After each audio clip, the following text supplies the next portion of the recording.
would like to call the meeting to order. The Quincy City Council meeting Monday, September 19, 2022 is now 6:30 PM. Madam Clerk, please call the roll.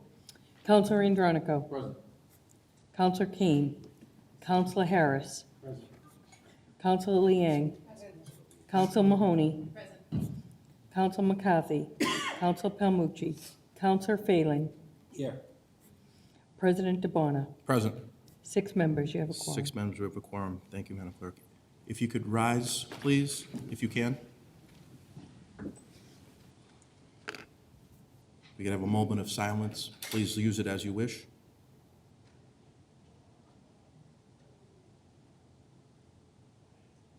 Please turn to the flag.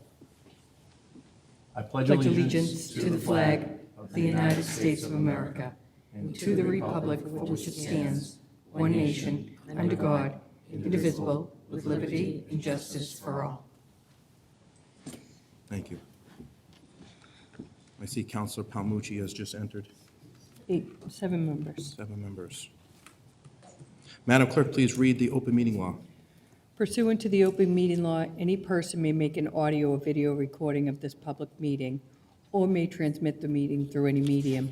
Attendees are therefore advised that such recordings or transmissions are being made whether perceived or unperceived by those present and are deemed acknowledged and permissible.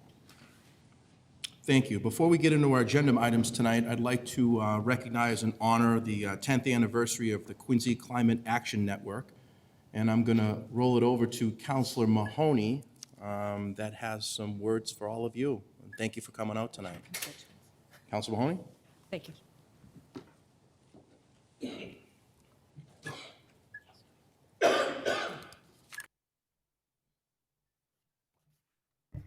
Feels a little different being on this side. Thank you very much, Council President. It's hard to believe that Quincy Climate Action Network is actually celebrating 10 years. They have accomplished so much, and yet they have so much more to do. For those who do not know who the Quincy Climate Action Network is, or QCAN, they are a group of Quincy residents and others taking action against climate change, acting locally to meet the global challenges. QCAN has been monitoring the City of Quincy's progress towards greater energy efficiency. QCAN has been and continues to be an effective, collaborative, flexible, open-minded, and most importantly, a committed organization who has had positive impacts within our community. For the last 10 years, QCAN has made their views known in the media and in numerous meetings with city officials. Many QCAN members serve on the Mayor's Climate Change Committee, finding ways to reduce fossil fuel and increase production in clean, renewable energy. I'd like to mention a few things that QCAN has accomplished in their first 10 years. They have successfully lobbied the City of Quincy to hire a qualified energy manager, resulting in substantial reductions of energy use for city government. They successfully lobbied for the Quincy to install a total of 2 megawatts of solar panels on rooftops of 14 city-owned buildings. They helped the city apply 3 times for a grant under the Solarized Mass program. They initiated the plastic bag ban. They've been working in collaboration with the City of Quincy for a compost task force, which a pilot program that will be in the schools will be coming soon. Correct? Is that right, Chris Walker? And they have worked most importantly with the city councilors, those who are here tonight and those who have moved on to other positions, for many resolutions to pave the way for green municipal electricity and aggregation and curbside pickup. The other thing they have done is they have worked with the environmental justice communities, Germantown and Quincy Point. QCAN supports actions including state legislations that empowers these communities and gives them the voice of local environmental decisions. QCAN has stood with Fore River residents against the compressor station and the City of Quincy in defending our EG communities against harm posed by the Weymouth compressor station. I want to mention the past officers, Katie Cavill, who was the founding chair, Rebecca McWilliams, Martha Plotkin, Dick Leonard, David Reach, Robert Baker, Susan Kane, Sarah Montague, and Ida Del Vecchio. And then, of course, the current officers, Sarah Buffont, Joe Murphy, Gina Favaldi, Keith Johnson, Faye Streigler, and Chris Mullen, and Susan Enton. And finally, if you don't know who Quincy Climate Residents, if you do not know who QCAN is, and you want to, and you're interested in becoming part of the community, there are ways you can join them. You can either join their monthly meetings, or they are eager for new members. So for that information, you can join them at info, or you can send an email Their contact information is at info@quincycan.org, can.org. So with that, the City of Quincy Council would like to present, if we could come up, to the Quincy Climate Action Network in recognition. You guys are all in the way back. In recognition of the 10th anniversary of the Quincy Climate Action Network, to fight climate change in the city of Quincy, QCAN provides residents and businesses in the city of Quincy with a voice that impacts local and environmental decisions. We recommend everyone be involved with their hard work and dedication in the important cause. And this is from the City Council, so congratulations. So, thank you.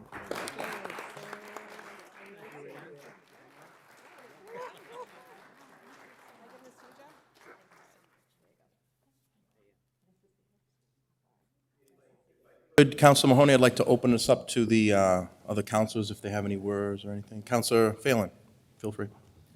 Thank you, Mr. President. Thank you, Councilor Mahoney, for bringing this in. Thank you, QCAN. You've been a great resource to me. When I just coming back on the city council after several years, I found the information you give me helps me make a better decision, and I thank you for your activism, for working, especially with climate change. All you have to do is look around, and you can see the effects of it.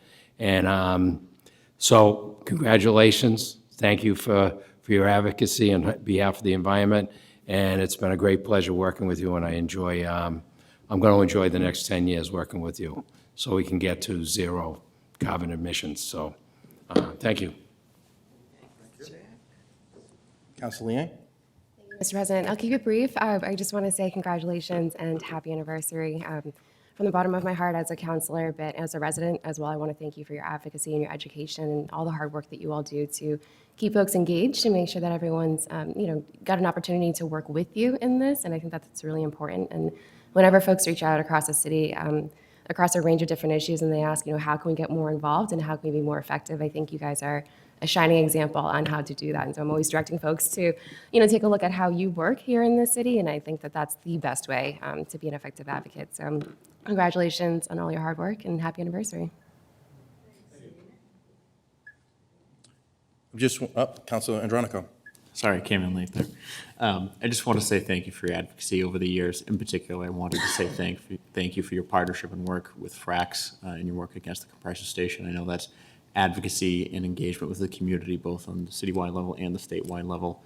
I know that's not easy, and I really appreciate your efforts, and cheers to 10 more years. Thank you.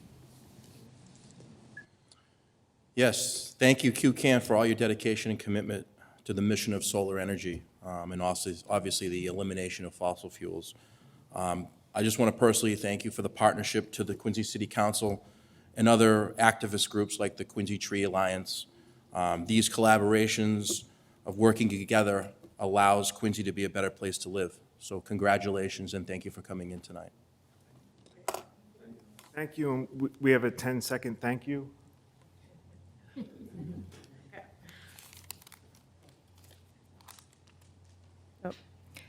President DeBona, esteemed city councilors, especially Councilor Mahoney, on behalf of QCAN members, past and present, we want to thank you for this honor. QCAN was started 10 years ago by concerned citizens who recognized that we could not wait for others to fight back bad climate policies and practices in Quincy. Today, we continue with this important mission.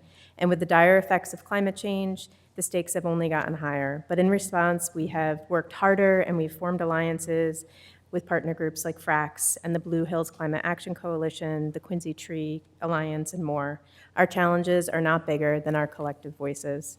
We ask our fellow citizens in the chamber tonight and watching from home to get involved. We meet on the second Wednesday of the month at 7 p.m. Go to quincycan.org for information. Come to our meetings, bring your passion, your energy, maybe even a friend. Join us, and hopefully we'll be up here standing with us when we receive a proclamation at 20 years. So thank you again for this great honor. Really appreciate it. Thank you. If I could at this time, I'd like to just take a couple-minute recess, just to allow the members to come up and have a photo in here, if we could. Council Mahoney, the rest of the gang. All right, back into session here. Madam Clerk, first item on the agenda, please.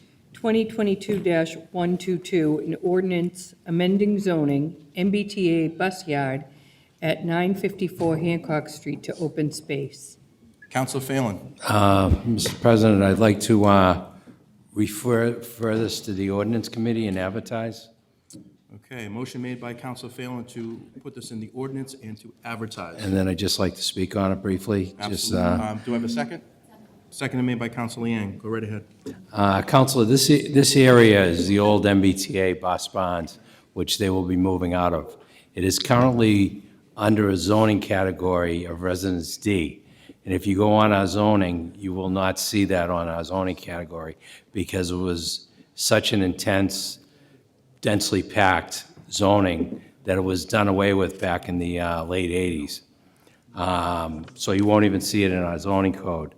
I bring this measure in because the MBTA will be leaving there, and the area could be you could build a 20-story building there if you wanted to, if we left the zoning category just the way it is.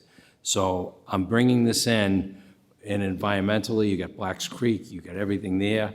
We also have the sports things with the stadium and everything, which is in total active use all the time. And this was an area, was MBTA and then Easton Bus. They've never paid taxes because they've always been an authority. So this isn't taking anything off the tax rolls, and I would like to do this. This will also trigger hearings before the planning board and here before the city council, so the public will have a chance to weigh in. I'm doing this to protect the neighborhood that's right across the street, and I think from a neighborhood protection, also from an environmental protection, it makes sense, because that's the main drainage for the area coming down Furnace Brook. Cunningham Brook goes down there. It's protecting a watershed that goes all the way back to St. Moritz Pond in West Quincy. So I would like to put this forward, and it will be going to the planning board and then also coming back to the city council for a vote. But thank you, Mr. Chairman. Thank you. So we have a motion to be made to go to ordinance as well as, seconded by Counselor Harris. Any other discussion? Seeing none. All in favor? Opposed? Ayes have it. Motion carries going to ordinance and being advertised. Madam Clerk, next item on the agenda. Number 2, 2022-123, a resolve seeking compensation review for all city employees. Counselor Palmarucci. Thank you. I'm introducing this resolution, which asks the administration to conduct a compensation review of all city employees and report its findings and recommendations to the city council. The thought of this is kind of, the need for this has been germinating for some time, but it occurred to me to file this after having lunch with a number of my colleagues recently in discussing just city things, constituent services mainly, and I had noted that in the 14 years, at least in the 12 years of the 14 years that the Koch administration has been in office, I think that they have assembled the best team they've ever had currently. The team that they have now is just tremendous. They do from department heads to right down the line to the folks who are doing the actual work out on the streets. We have a terrific city employees, a group of employees in the city. And I think it's an appropriate time, given the national climate. Cost of living is going up. There's inflation. The private sector is clearly more generous in salaries than the public sector is, which will always be the case, and we can't match that. However, I think it's important that we do the best we can to maintain the level of competence that we have in city government currently. So I think maybe some of these salaries will come back, and people like I don't know, maybe Joe Newton's making too much money or something. He'll come back with a cut. I don't know, but I'd imagine that there are disparities between some of the pay scales in the city compared to what they could make in other municipalities. I know one particular job position just jumps right out at me, and that was when we lost the tree warden not too long ago. I have never gotten a call about any, other than a department head, about any employee in the city leaving for greener pastures. And I got probably 15 calls about the tree warden. Most of them from folks from the Quincy Tree Alliance, but they loved him. He was great. And by all accounts, he was a tremendous city employee. And he left recently. Chris, did he go to another municipality or did he go private sector? Private sector. Private sector. So I'm not saying we could have enticed him to stay, but there is a drain in talent, and we want to make sure that we can retain talent in the city. Obviously, we'll never be able to compete with private companies, nor should we. This is public service, but it's something worth looking at, and, you know, maybe we do something with that information, maybe we don't, but it's certainly something worth looking at. So I'd ask that this be, I don't know, put into the oversight committee, and, I ask that we vote on it, and then send it to the oversight committee. So we're going to move approval. Move approval. And as, I thought also it's got to go into the finance, I believe. 'cause Oh, it's yeah, finance is. Finance and Yeah. oversight, we'll do Sure. both. We'll do both, dual. So, Counselor Palmucci to move for approval and to also put this into finance and oversight. Seconded by Counselor Phelan. Counselor Harris? Oh, I'm sorry.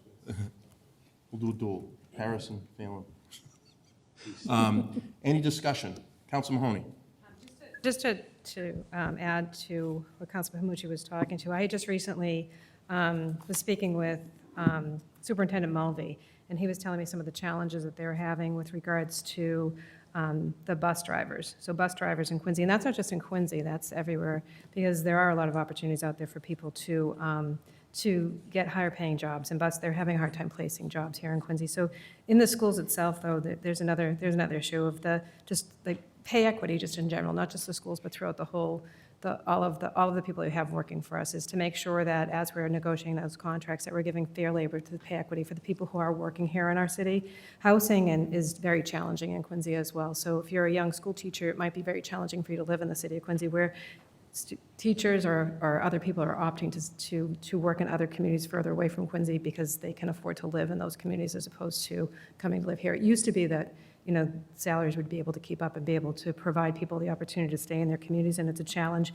So this is something that not just Quincy, but all communities are having a challenge with, so it is something that we have to look across the board. So that pay equity, it's not just about the salary, it's also about the benefits that they're receiving as well in comparison to other communities, to make sure that we're able to keep and keep our talent here in Quincy. So I'd encourage that to be looked at as well. I think the Quincy Public Schools, due to aging out, they lost about 10% of their population last year, and that's put a challenge on our school system too. So thank you very much. And if I Go ahead, Counselor Palmucci. If I could just add, it made me think of it when Councilor Mahoney talked about housing. The starting salary for someone entering the DPW or QPS as a teacher meets the threshold for affordable housing. Like, that's what we're talking about. The income levels, you would qualify for affordable housing in the city of Quincy if you're making an entry-level salary at some of these positions. So it's something we need to look at. Obviously, there's two problems there. It's the salary and also affordable housing, but we're not talking about people getting rich off the public dole here. We just talk about people making a living wage where they can contribute to their community. So, thanks. Thank you, Counselor Palmucci. Any other counselors? Seeing none, there's a motion made by Counselor Palmucci and seconded by Counselor Phelan. Madam Clerk, please call the roll. Counselor Andronico. Yes. Counselor Harris. Yes. Counselor Liang. Yes. Counselor Mahoney. Yes. Counselor McCarthy. Yes. Counselor Palmucci. Yes. Counselor Phelan. Yes. President DeBona. Yes. 8 members. 8 in the affirmative, all unanimous vote. Motion carries. Next item on the agenda, Madam Clerk. Next item is number 3, 2022-124, a gift for $1,250 from various donors for DARE. Council, so someone entertain a motion to approve this? Motion to accept and send a letter of thanks to you, please. Motion made by Counselor Yang to accept and send a letter. Seconded by Counselor Andronico. Any discussion on the motion? Seeing none, Madam Clerk, please call the roll. Counselor Andronico. Yes. Counselor Kane. Counselor Harris. Counselor Liang. Yes. Counselor Mahoney. Yes. Counsel McCarthy. Counsel Palmucci. Yes. Counselor Phelan. Yes. President DeBona. Yes. 8 members. 8 in the affirmative, unanimous vote, motion carries. That completes our agenda items for tonight. Approval of previous meeting minutes of September 12th, 2022. Councilors, can I have someone entertain a motion? Motion to made, approved by Counselor Phelan. Counselor Phelan, do I have a second? Seconded by Counselor Palmucci. Any discussion on the motion? Seeing none, all in favor? Aye. Any opposed? The ayes have it. Communications and reports from the mayor, other city officers, and city boards. Madam Clerk, do you have something from utility? Yes, thank you. A utility request to refer to Public Works Committee for scheduling and advertising, grant a location, Mass Electric, Verizon, for 27 Franklin Street. So you're going to refer this to Public Works and scheduling for advertising. Counselor Harris, is that okay? Sure. Motion made by Counselor Harris to approve it into, put it into the Public Works and scheduling for advertising. Okay. Is that it? That's it. Unfinished business and proceeding meeting. Reports of committees. Presentation of petitions, memorials, and remonstrance. Counselor Mahoney. If I could, so we're all very excited about Councilman Pamucci's new opportunity role that has. It's not official yet, so I don't want to jinx anything, but, it's looking very good for Councilman Pamucci to be called, Your Honor pretty soon. So one of the questions that I had was to ask about what that triggers for the city of Quincy, if it triggers a special election, and what does that mean? Because I'm sure many of the councilors have been receiving phone calls. I have been receiving phone calls, and I'm not able to give clear direction as to what people should be doing, so I was hoping that if Council Palmucci or if maybe Nikki Crispo, somebody could help maybe tell us, everybody on the council, and then anybody at home that's listening, what this means for people who might be interested in the opportunity for Ward 4. Counselor Mahoney, I'm gonna refer to Counselor Palmucci. You have the floor. Go right ahead. So I'm in like the most awkward period in the world, right? So obviously it's a great honor. I feel very privileged to have been nominated by the governor and lieutenant governor. I appreciate the faith and confidence that they have in me that I could do that job.